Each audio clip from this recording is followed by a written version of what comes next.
Frank, what I want to know is what concessions were made from either side to allow this deal to come together. I think the biggest concession, and by the way, when I was saying yesterday that the Ducks and Zegras didn't appear to be close, it's always the danger of kind of reporting in real time. Sometimes things change with phone call, and that's clearly what happened. The big thing is the Ducks came up in AAV. This was always going to be a bridge deal because they couldn't come together on a longer term thing, which I think makes more sense.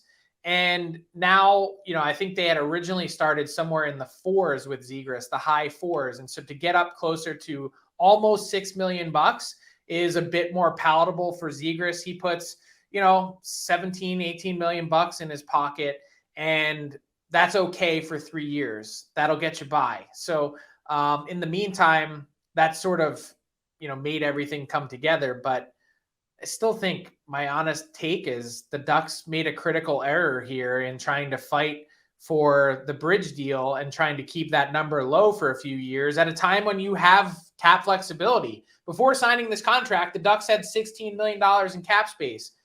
If you're a believer in Trevor Zegras, which I am, 2 consecutive 60-point seasons, and he's 21 years old, you want to get 8 years. And even if it costs you a little more now, if you're paying in the 9s or whatever that number might end up being, it's better than getting through these 3 years and having to potentially pay him 11 or whatever that number, 12, whatever that number might end up being.